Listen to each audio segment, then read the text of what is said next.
Romantic कहानियों पर आप सभी का स्वागत है। तन्मय उस स्कूल में अचानक आए थे, बिना किसी शोर शराबे के।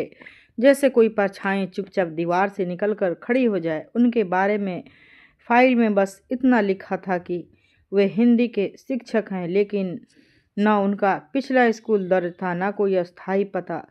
शुरू से शुरू के दिनों में किसी ने ज़्यादा ध्यान नहीं दिया, पर धीरे धीरे स्कूल में एक अजीब सा माहौल बनने लगा। तन्मय की शिक्षा हमेशा समय पर शुरू होती थी और समय पर ही ख़त्म होती, लेकिन उस दौरान बाहर से झांकने पर कुछ दिखाई नहीं देता। दरवाज़ा बंद रहता, खिड़कियों के पर्दे खींचे रहते और भीतर से कभी आवाज़ें आती तो कभी ऐसा सन्नाटा कि चौकीदार भी रुक कर सुनने लगता था।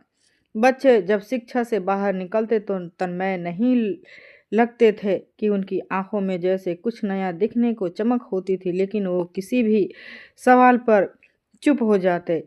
एक दिन एक छात्र ने हिम्मत करके दूसरे टीचर से सवाल कहा कि तन्मय सर उन्हें कहानियाँ सुनाते हैं, ऐसी कहानियाँ जिनका अंत कभी नहीं बताते। उसी दिन से स्टाफ रूम में फुसफुसाहटें शुरू हो गई। तन्मय ब्लैक बोर्ड पर बहुत कम लिखते थे, लेकिन जो लिखते थे वह डर पैदा करता था, जैसे हर सच उजाले में नहीं रहता। यह सब सवालों के जवाब शब्दों में नहीं होते थे। एक शाम चौकीदार ने देखा कि तन्मय स्कूल बंद होने के बाद भी अपनी कक्षा में बैठे रहे हैं और सामने खाली बेंचों पर देखकर किसी से बात कर रहे हैं, जबकि कमरे में उनके अलावा कोई नहीं था। चौकीदार डर गया और भाग गया। अगले दिन प्रिंसिपल ने तन्मय से सवाल किया, लेकिन उन्होंने सिर्फ इतना ही कहा कि कुछ ज्ञान समय से पहले नहीं दिया जा सकता। उसी हफ्ते निरीक्षण की खबर आई और अचानक तन्मय और भी शांत हो गए। निरीक्षण वाले दिन उनकी सभी छात्र ने से सवाल पूछा गया, अगर कल मैं ना रहूं तो तुम क्या सीख पाओगे? बच्चे कुछ सीखते रहे, कुछ रोते रहे, लेकिन किसी ने कुछ नहीं बताया। और सच में अगले दिन तन्मय स्कूल नहीं आए। उनका फ़ोन बंद था, पता गलत निकला और फाइल गायब। उनकी कक्षा अब खुली गई तो ब्लैक बोर्ड पर आखिरी पंक्ति लिखी हुई थी, शिक्षक चला जाता है, सोच रह जाती है। महीनों बाद जब उसी कक्षा के बच्चों ने असाधारण परिणाम दिए और अपने जवाबों की गहरी समझ दिखाई, तो स्कूल को एहसास हुआ कि तन्मय कोई रहस्यमयी व्यक्ति नहीं, बल्कि ऐसे चेतना थे जो बच्चों के भीतर सवाल छोड़ गए, गायब हो गई थी। और आज भी उसी कक्षा के दरवाज़ा बंद होता है तो लोगों को लगता है कि कहीं ना कहीं तन्मय अब भी पढ़ा रहे हैं। तो चलिए शुरू करते हैं हमारी आज की कहानी। मेरा नाम तन्मय है। मैं एक मिडिल क्लास फैमिली से बिलोंग करता हूँ। मेरे परिवार में मेरे अलावा मेरी एक बहन, भाई और मेरे माता पिता हैं।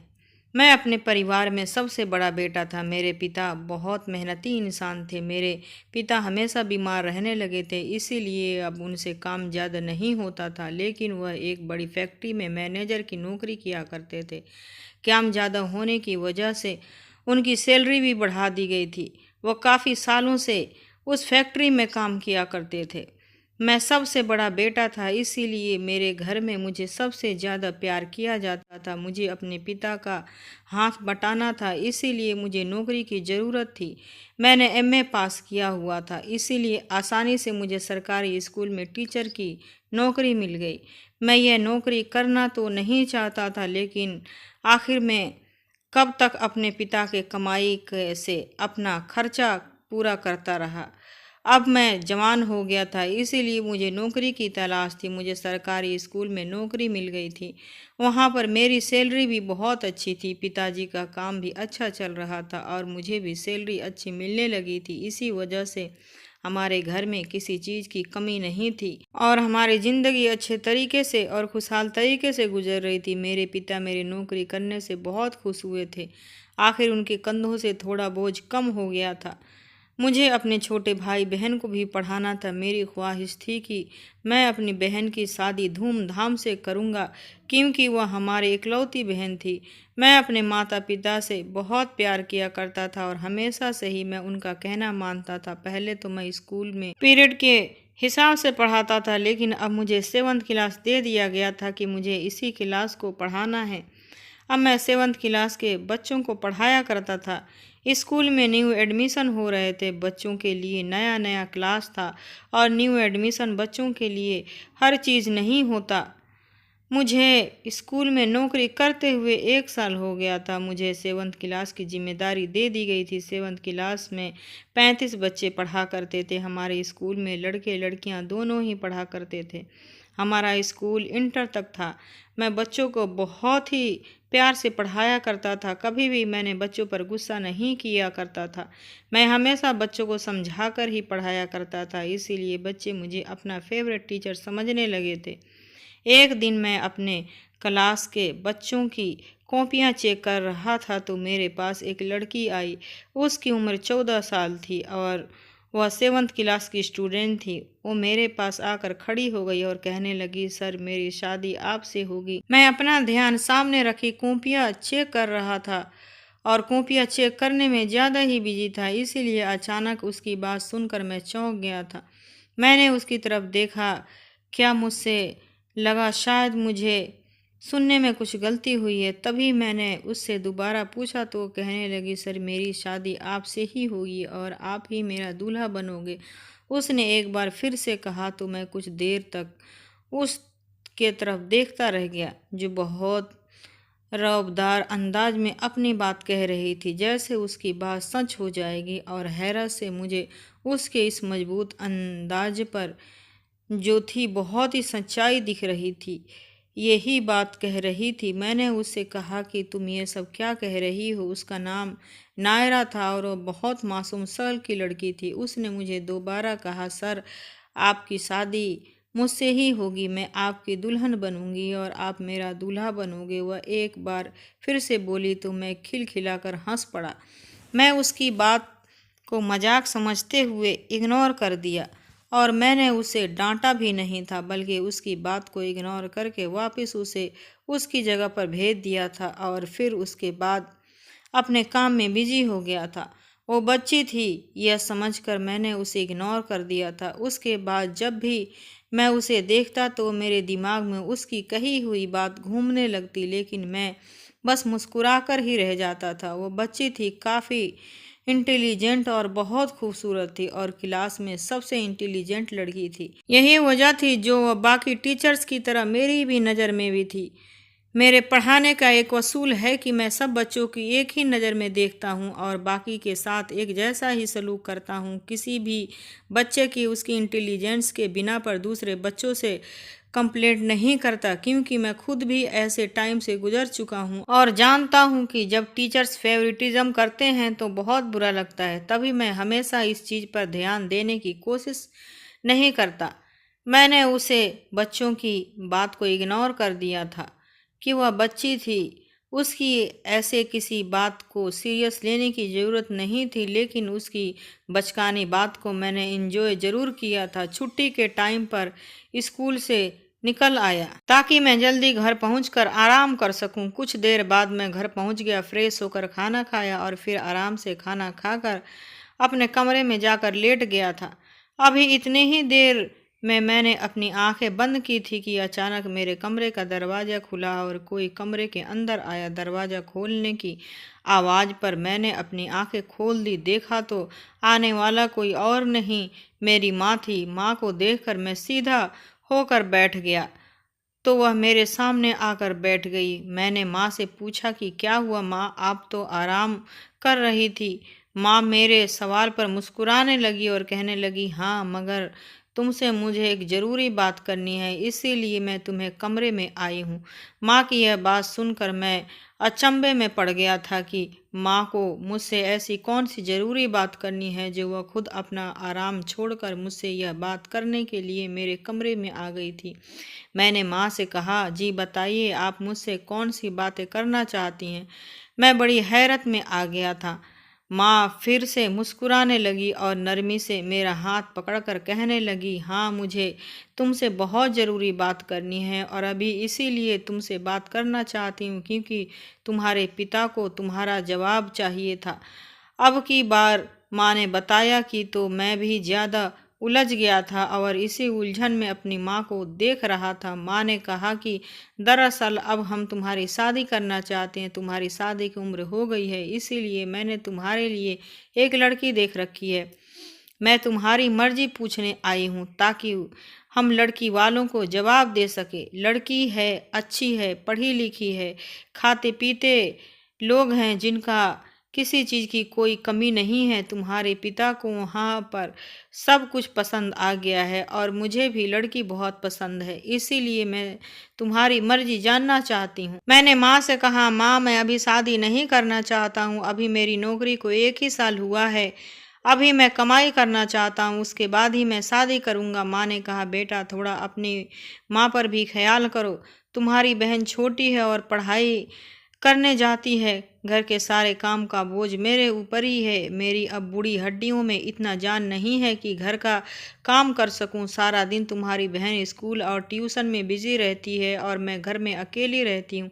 घर में बहू आ जाएगी तो मेरा हाथ भी बट जाएगा और मेरा दिल भी लग जाएगा।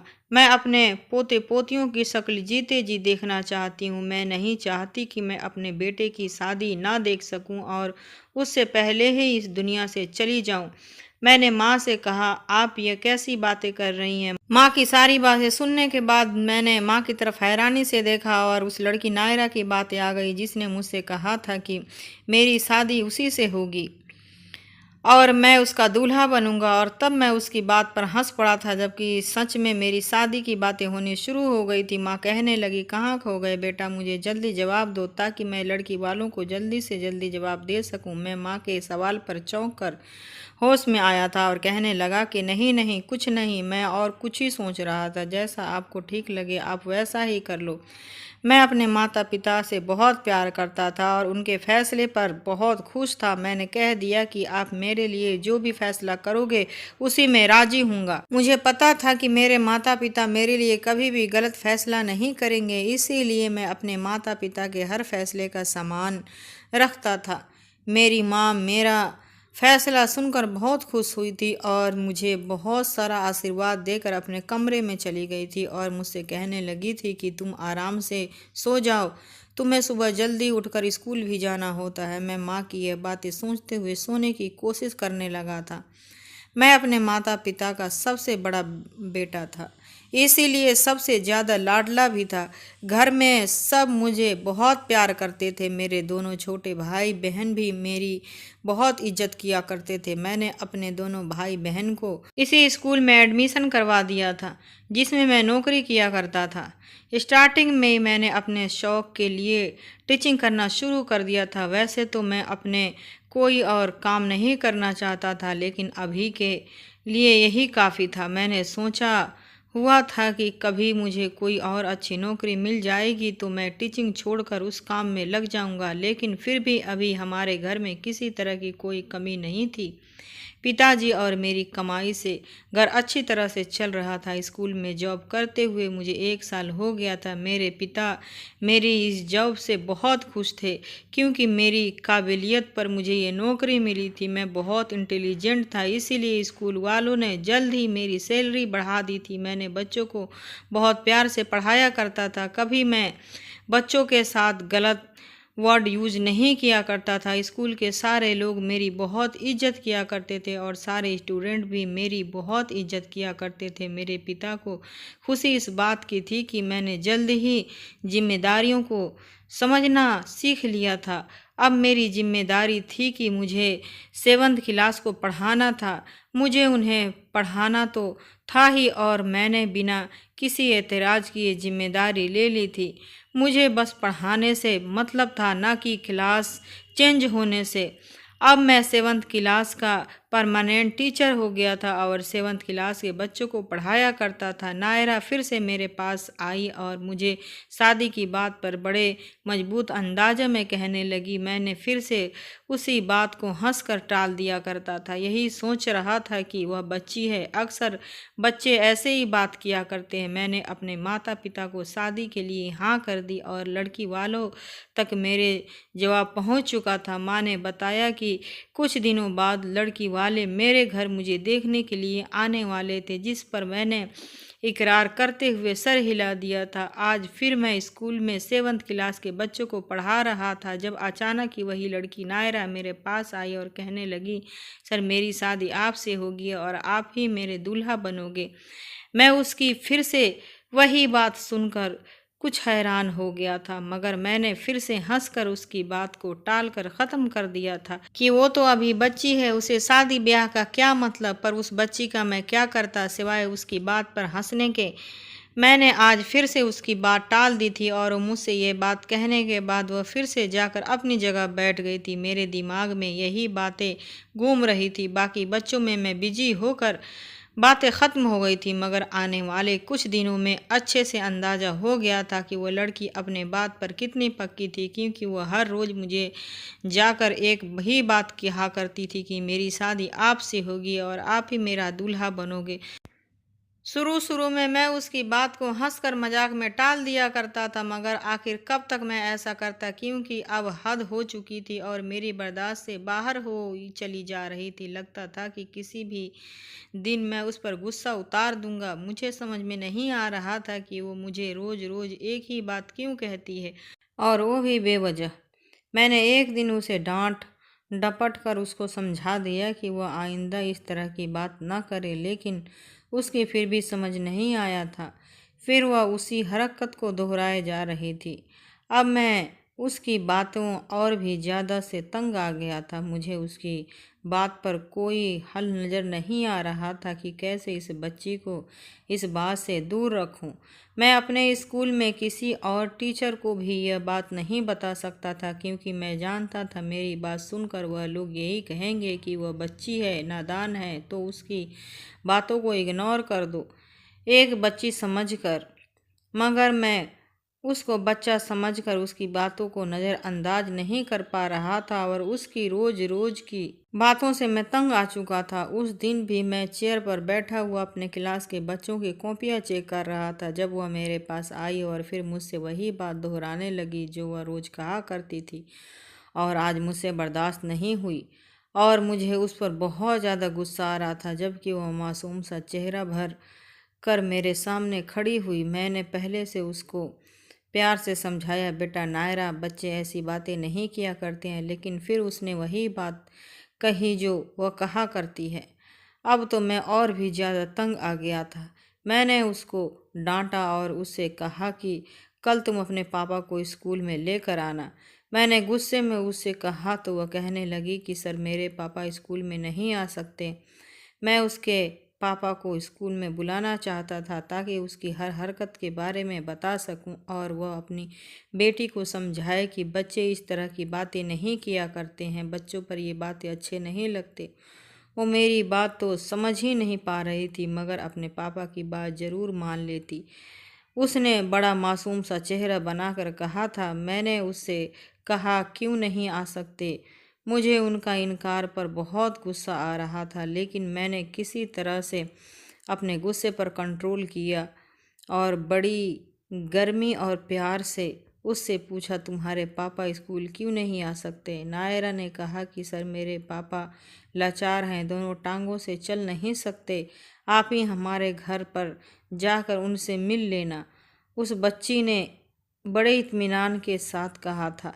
तो मैं हैरत में पड़ गया था कि उसके पिता लाचार थे। मुझे यकीन तो नहीं आ रहा था, लेकिन वह बच्ची 7th क्लास में थी और इतनी भी छोटी नहीं थी कि मैं इतना बड़ा वो झूठ बोल लेती।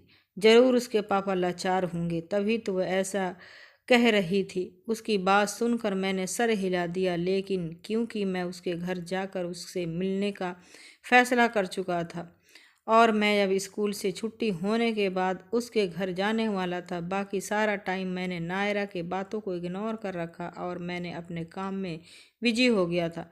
स्कूल की छुट्टियां होने के बाद मैंने ज़रूरी पेपर्स की फ़ाइल उठाई और स्कूल से बाहर निकल गया। वो बच्ची नायरा मेरे साथ ही थी, क्योंकि मेरे साथ साथ उस बच्ची को भी याद था कि मुझे उसके घर जाना है। उसके लाचार पिता से मिलने के लिए काफ़ी देर तक सड़कों और गलियों में पैदल चलते हुए तकरीबन 10 मिनट हो गए थे। उसके बाद हम उसके घर पहुंच चुके थे, जो ज़्यादा बड़ा तो नहीं था बल्कि छोटा सा पुराना घर था। मैं उस बच्चों के साथ घर के अंदर दाखिल हो गया था। घर की दीवारें तो बड़ी अजीब और पुरानी टाइप की नज़र आ रही थी, किसी भूतिया फिल्म टाइप जैसा लग रहा था, जिसे देखकर मैं कुछ परेशान सा हो गया था। मगर फिर हौसला करके नायरा के पिता को देखने लगा, जो मुझे घर में नहीं भी नज़र नहीं आ रहे थे। एक कमरे से होते हुए दूसरे कमरे और फिर आंगन और फिर किचन। अब पूरे घर में झांकने के बाद भी मुझे ना तो घर में नायरा की माँ नज़र आई थी और ना ही उसके पिता नज़र आए थे। नायरा ने बताया था कि उसके पिता लाचार हैं। अगर वह लाचार थे और वह कहीं नहीं जा सकते थे तो उनका घर में ही मौजूद होना चाहिए था, लेकिन वह मुझे घर में भी कहीं नज़र नहीं आ रहे थे। मैं परेशान हो गया था। मैंने नायरा से पूछा, तुम्हारे पिता कहाँ है? तो उसने मेरे पापा के सामने वाले कमरे में को की तरफ इशारा करते दिखा दिया था। लेकिन उस कमरे की तरफ देखते ही मैं हैरत का शिकार हो गया था, क्योंकि उस कमरे में देख चुका था, वह खाली पड़ा था।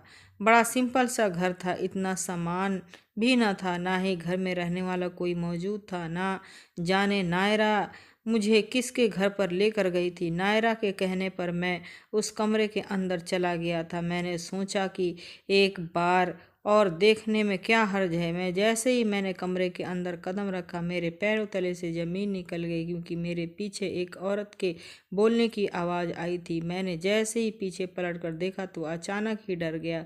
मेरी चीखें निकल गई, क्योंकि सामने एक मोटी सी औरत खड़ी थी, जो बड़ी देर से घूर घूर कर देख रही थी। मैंने उनसे कहा कि आप कौन हो? मैंने गुस्से से पूछा। दरवाज़ा खुला हुआ था, लेकिन मुझे नायरा कहीं नज़र नहीं आ रही थी और दरवाजे के सामने वह औरत खड़ी हुई थी, जिसके सामने से गुजरकर मैं बाहर नहीं निकल सकता था। वो कौन थी? मैं उसे नहीं जानता था, लेकिन मुझे उससे बहुत डर लग रहा था, क्योंकि वह औरत देखने में बहुत ज़्यादा गुस्से में लग रही थी। मुझे अब यहाँ आकर पछतावा हो रहा था, मैंने क्यों नायरा की बात मान ली थी। कहीं ये यहाँ आकर किसी बड़ी मुश्किल में नहीं फंस जाऊँ, मुझे इसी बात की फ़िक्र थी। उस औरत ने कहा कि मैं नायरा की माँ हूँ और अब तुम्हारी नायरा से शादी होने वाली है। नायरा की माँ ने कहा तो मेरी आंखें हैरत से फटी की फटी रह गई थी। मैंने खूब चिल्लाते हुए कहा कि ये क्या बकवास कर रही हैं आप? जिस और औरत ने बड़ी गुस्से भरी नज़रों से बोलते हुए मुझसे कहा, नीची आवाज़ करके बात किया करो और चलो, अभी तुम्हारी शादी का इंतज़ाम किया जाएगा। मैंने कहा, आप औरत हो और मैं आपकी इज्जत कर रहा हूँ, ऐसे कैसे ज़बरदस्ती आप मेरी 14 साल की बेटी से शादी के कर सकती हैं? कहाँ वो 14 साल के और मैं कहाँ 24 साल का लड़का हूँ? वैसे भी मेरी शादी होने वाली है। मैं अपनी बेटी की शादी का इतना ही शौक़ है तो उसके लिए उसी की उम्र का कोई लड़का तलाश कर लूँ। मैं गुस्से भरे अंदाज में कह रहकर तेज़ी से बाहर की तरफ निकलने लगा था, मगर अभी मैं दरवाजे के बाहर भी नहीं निकला था कि अचानक किसी ने पीछे से आकर ज़ोरदार चीज़ से मेरे सर पर दे मारी। मुझे कुछ समझ नहीं आ रहा था। मेरे सर में इतनी ज़ोर से वह सख्त चीज़ मारी गई थी कि मेरा सर दर्द की वजह से फटा जा रहा था। मैंने पीछे पलट कर देखा तो नायरा की माँ के हाथ में एक डंडा था, जो उन्होंने मेरे सर पर मारा था। मुझे दर्द बर्दाश्त नहीं हुआ और अगले ही पल मैं बेहोश हो गया था और ज़मीन पर गिर पड़ा था। यह इतनी बड़ी अचानक हुआ कि मुझे कुछ सोचने समझने का मौका ही नहीं मिला था। ना जाने कब तक मैं बेहोश रहा था, मैं नहीं जानता था, मगर जब मुझे होश आया तो मेरा सर इतना दुख रहा था कि मुझे बहुत चक्कर आ रहे थे और सर में जो चीज़ मारी गई थी उसका असर अभी तक मेरे सर पर मौजूद था। मेरी आंखें भी भरी भरी हो रही थी। मैं अपने सर को दबाते हुए तकलीफ़ कम करने की कोशिश कर रहा था। मुझे थोड़ा सुकून हुआ तो मेरी आंखों के सामने अपने बेहोश होने से पहले का नज़ारा घूमने लगा। मैं याद करने की कोशिश कर रहा था यहाँ पर मैं क्या था। उस कमरे में बहुत अंधेरा था, मेरी कमर में भी पूरी तरह से दर्द हो रहा था। मैंने चारों तरफ देखा तो ऐसा लग रहा था जैसे यह कोई वीरान सा कमरा हो, जहाँ कबाड़ भरा हुआ था और वहाँ बुरी तरह से बदबू आ रही थी। यह वही घर नहीं था जहाँ पर मुझे नायरा लेकर आई थी, बल्कि यह कोई और ही जगह थी। मुझे अब पछतावा हो रहा था कि मैंने क्यों नायरा की बात मान ली। मेरे घर पर मेरी माँ मेरा इंतज़ार कर रही होगी और परेशान होगी। न जाने मैं कब से कमरे में बंद था। मुझे अपनी फैमिली की याद आ रही थी और उनकी टेंशन हो रही थी। मैं बस वही सोच सोच कर परेशान हो रहा था कि मैं यहाँ पर क्यों आया था। यहाँ से निकलने का मुझे कोई रास्ता नज़र नहीं आ रहा था। अगर मुझे पता होता कि इस घर में आने के बाद मेरे साथ ऐसा हो सकता है तो मैं कभी यहाँ पे नहीं आता। लेकिन सारी बात यहीं पे थी कि मुझे कुछ भी पता नहीं था कि मैंने अपना फ़ोन देखना चाहा तो मेरा मोबाइल ही मेरे पास नहीं था। मतलब वो औरत मेरा मोबाइल लेकर जा चुकी थी। न जाने वो औरत कौन थी और मेरे साथ ऐसा क्यों कर रही थी। मेरे कुछ समझ में नहीं आ रहा था। मैं तेजी से दरवाजे की तरफ बढ़ा और जोर जोर से दरवाज़ा बजाकर उसे खोलने की कहने लगा, लेकिन कोई जवाब नहीं आ रहा था। हार मानकर मैं खुद थक हार कर बैठ गया था और फिर किसी ने आने का इंतज़ार करने लगा। न जाने मेरे घर वाले कितने परेशान होंगे। वह मुझे गायब पाकर मुझे ढूंढने की कोशिश ज़रूर कर रहे होंगे। ये औरत कौन थी और यह मेरे साथ क्या करना चाहती थी। कहीं औरत मुझे मारना तो नहीं चाहती थी, मगर वह तो मुझे अपनी बेटी की शादी करवाने के लिए कह रही थी। मैं इस बात के लिए कभी भी राजी नहीं होता, क्योंकि मैं ऐसा वैसा इंसान नहीं था। मेरे स्कूल में भी काफ़ी सारी लड़कियां पढ़ती थी। हमारा स्कूल इंटर तक था और जवान लड़कियां भी मेरे स्कूल में पढ़ा करती थी। कभी मैंने नज़र उठाकर भी अपने स्कूल के स्टूडेंट को नहीं देखा था। मैं सिर्फ उनको पढ़ाता था। मेरा मतलब उनसे सिर्फ पढ़ाई तक ही था और मैं अपने स्कूल के स्टूडेंट की बहुत इज्जत किया करता था। हमेशा उनसे तमीज़ से ही बात किया करता था। तो मैं नायरा जैसे शादी कैसे कर सकता था। वो 14 साल की थी। बाहर दिन था या रात मुझे किसी की कोई खबर नहीं मिल रही थी। न जाने कितना टाइम मुझे उस कमरे में और गुजारना पड़ रहा था। मैं कभी सोचा भी नहीं था और कभी उठकर बैठ जाता, क्योंकि मुझे बहुत ज़्यादा भूख लग रही थी। लेकिन वो औरत जो नायरा अपनी माँ बता रही थी, वह मुझे यहाँ लेकर और कैद करके छोड़ के जा चुकी थी और पलटकर मेरी खबर तक लेने की कोशिश नहीं कर रही थी। यही सब सोच सोच कर मैं और भी ज़्यादा परेशान हो गया था। और जब दोबारा मेरी आंख खुली तो दरवाज़ा खुलने की आवाज़ खुद से खुली। मैंने आंखें खोलकर देखा तो सामने वही औरत कमरे के अंदर आई थी। उसके हाथ में बैग था जो उसने मुझे थमा कर वहाँ से, ये लो खाना खा लो, मुझे भूख तो बहुत लगी थी। तभी खामोशी से मैंने उस बैग को पकड़ लिया। मैंने उस औरत से पूछा, तुम ये सब क्यों कर रही हो? तो कहने लगी, अब बहस करने की मुझ में हिम्मत नहीं है, क्योंकि तुम्हारी माँ ने मुझसे वादा किया था कि वह तुम्हारी शादी मेरी बेटी से करवाएंगी, लेकिन वह अपने वादे को भूल गई हैं और जब मैंने तुम्हारी माँ को याद दिलाया तो वह मुकर गई थी। उसे इतनी आसानी से तो नहीं जाने दूंगी। तो मैं तुम्हें धोखे से यहाँ बुलाया था ताकि तुम्हारी और अपनी बेटी की शादी करवा सकूं। अब यह पेपर पकड़ो और इन पर साइन कर दो। और वो औरत इतने बड़े गुस्से में लग रही थी। उसने पेपर और पेन मेरी तरफ बढ़ाया। वो मेरी कोर्ट मैरिज करवाना चाहती थी। मैंने उसके कहने पर वो पेपर अपने हाथों में ले लिए और जब पढ़कर देखा तो और भड़क उठा। मैं समझ गया था कि वह शादी की पेपर थे, जिस पर एक तरफ किसी लड़की के साइन किए हुए थे जो शायद नायरा के थे। और मैंने उस औरत से कहा कि तुम कैसी माँ हो जो अपनी छोटी सी मासूम बेटी को इतने बड़े लड़के के हवाले कर रही हो। तुम अपनी बेटी के साथ इतना बड़ा पाप नहीं कर सकती। अभी वह जवान नहीं है, वो बच्ची है। तुम नाबालिग लड़की की शादी नहीं कर सकती। तुम जानती हो कि इस वजह से तुम अरेस्ट भी हो सकती हो, क्योंकि तुम्हारी बेटी की उम्र अभी बहुत कम है। जब तक तुम्हारी बेटी बालिग नहीं हो जाती तब तक तुम उसकी शादी नहीं कर सकती। उस औरत ने कहा कि वह मेरी बेटी है, मैं जैसा चाहूँ उसके साथ कर सकती हूँ, लेकिन तुम तो बालिग हो, चुपचाप इस पर साइन कर दो। उसने मुझसे कहा, तुम्हारी माँ नहीं तो तुम्हें तो अपनी माँ का किया हुआ वादा पूरा करना ही होगा। मैंने हाँ की। कभी भी मेरी माँ एक 14 साल की लड़की से शादी करने के लिए वादा नहीं कर सकती। मुझे अपनी माँ पर पूरा भरोसा है और उस औरत को गुस्सा आ गया। उसने मुझसे कहने लगी कि क्या तुम्हें तुम्हारी माँ ने नहीं बताया कि सच यही है कि तुम्हारी माँ ने मुझसे वादा किया था कि वह तुम्हारी शादी मेरी बेटी से करवाएंगी। और वह बोल कर ही रही थी कि इतने देर में उसका मोबाइल बजने लगा और फिर वह फ़ोन उठाकर बात करती हुई मेरी तरफ देखने लगी।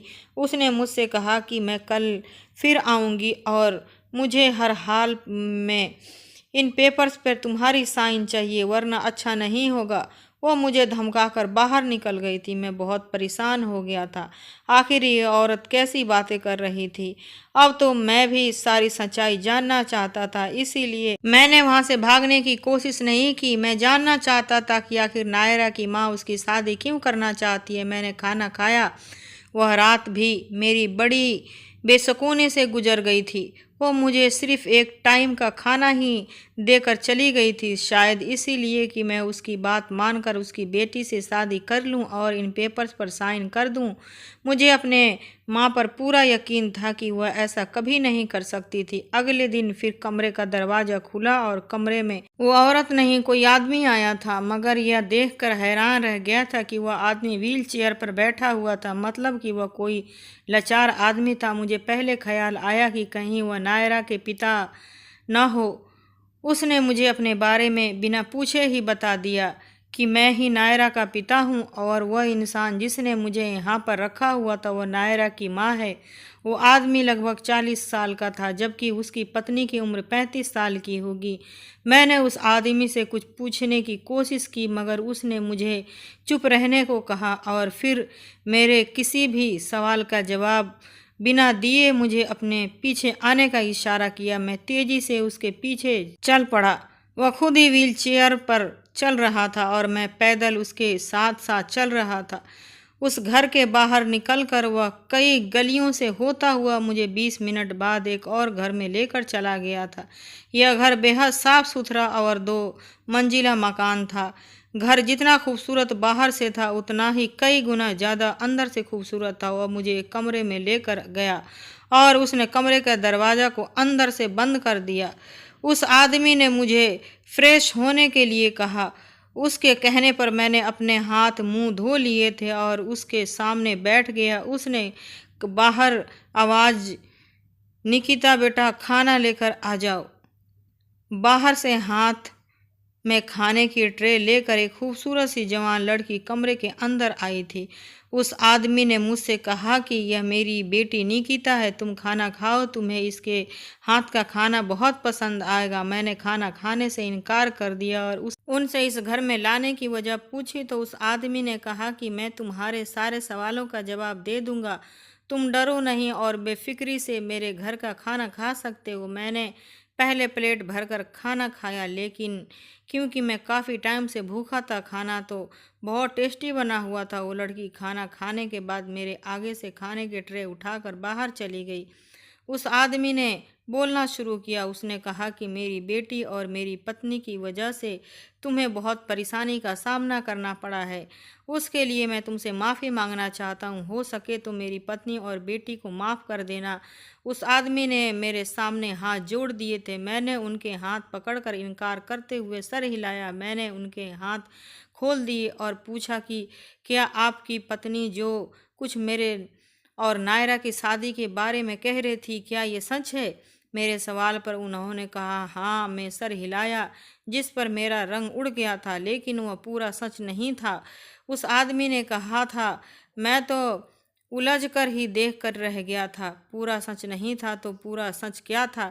यह सवाल शायद मेरी आंखों ने भी उतर में आया था। उस आदमी ने कहा कि पूरा सच मैं तुम्हें बताता हूँ। उसकी बात सुनकर मैंने उसकी तरफ देखा, जिस आधे सच की वजह से मैं पिछले कई घंटों से इतनी परेशानी में था, इस बारे में मैं जानने का पूरा हक था। तभी वह बोलने लगे कि मेरी शादी मेरी पत्नी के साथ संगीता से हुई थी। तुम्हारी माँ और मेरी पत्नी की आपस में काफ़ी गहरी दोस्ती थी। ये दोनों बचपन की सहेलियाँ थी। ये दोनों एक ही उम्र की थी, सिर्फ इन दोनों में 1 साल का ही फ़र्क था। तुम्हारी माँ की शादी के बाद सबसे पहले तुम पैदा हुए थे। तुम्हारी पैदाइश पर तुम्हारी माँ ने बहुत ज़्यादा खुश हुई थी, क्योंकि तुम लड़के थे और इस बात पर तुम्हारी माँ की खुशी का ठिकाना नहीं था। उसके 4 महीने बाद ही मेरी बेटी का जन्म हुआ, जो अभी खाना लेकर आई थी निकिता। तब तुम 4 महीने के थे। मेरी पत्नी की बेटी पैदा हुई थी तो वह निराश हो रही थी, क्योंकि उसे भी लड़का ही चाहिए था। निराश हो रही थी, लेकिन तुम्हारी माँ ने वादा किया था कि वह निकिता को अपने बेटे तन्मय के लिए मांग रही है।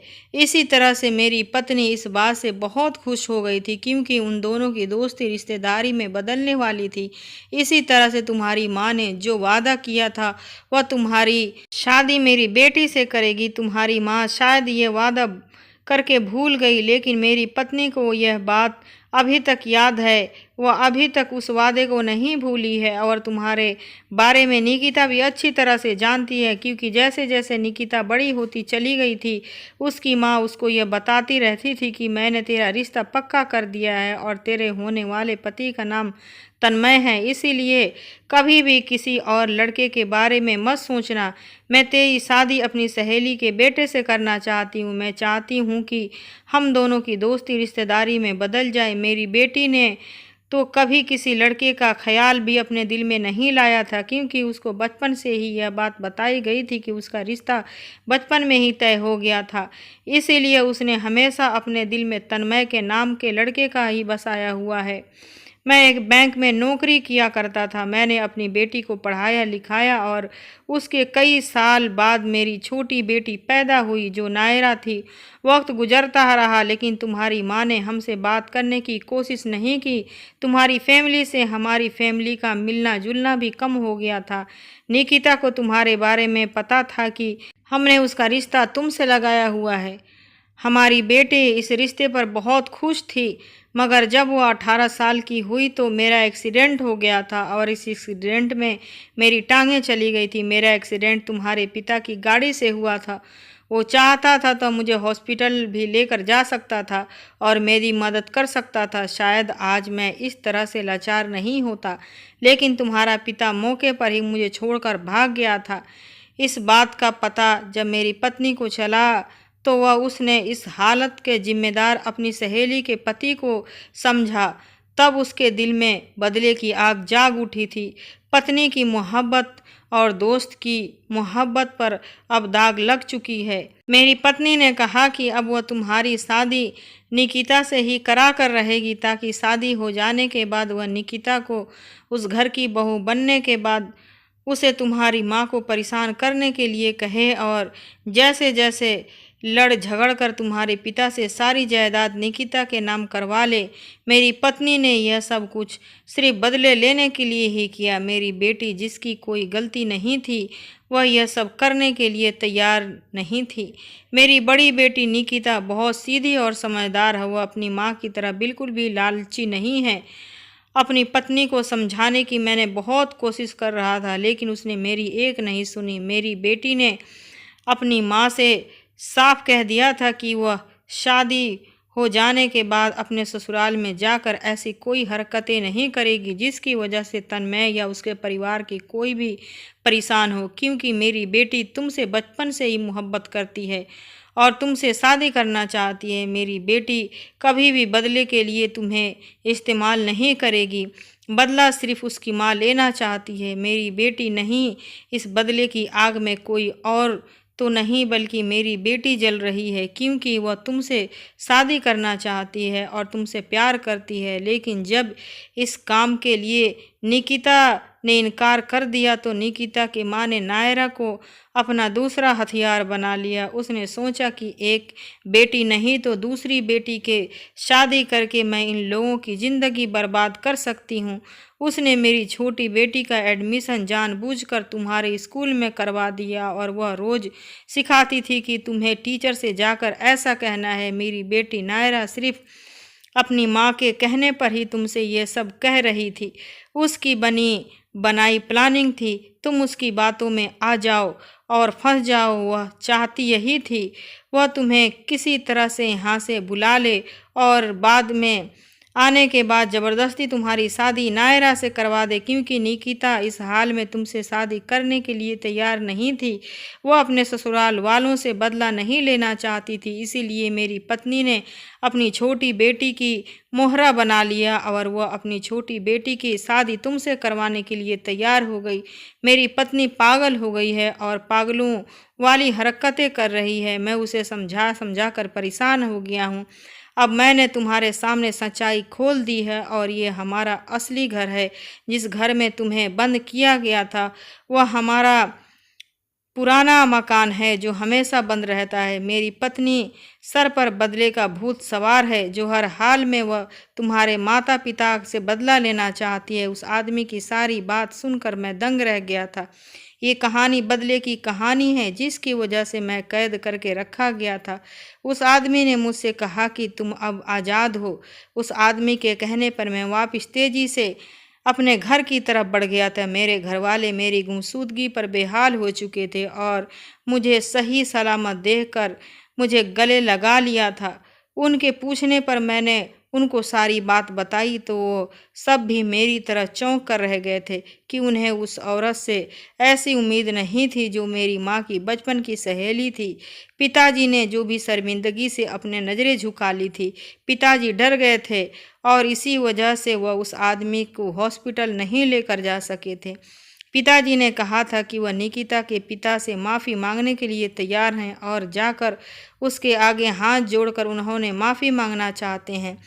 मेरी पूरी फैमिली नायरा के घर चली गई थी। हम जब नायरा के घर पहुँचे तो नायरा की माँ अपने पति पर बरस पड़ रही थी। उन्होंने मुझे आज़ाद क्यों कर दिया था। मेरे पिताजी को देखकर उन्हें बहुत गुस्सा आया, मगर पिताजी ने नायरा के पिता से माफ़ी मांगी। नायरा के पिता ने जब अपनी पत्नी को समझाया तो वह समझ गई, लेकिन उनकी शर्त यही थी कि मैं निकिता से शादी कर लूँ। मैं उनकी शर्त पर राजी हो गया था। कुछ दिनों बाद मेरी निकिता से शादी हो गई और मेरी माँ और नायरा की माँ के बीच पहले वाली दोस्ती दोबारा हो गई थी। हम दोनों फैमिली के बीच सब कुछ ठीक हो गया था। निकिता बहुत अच्छी लड़की थी। वह मुझे देखते ही पसंद आ गई थी। मैं निकिता की जिम्मेदारी उठा ली थी।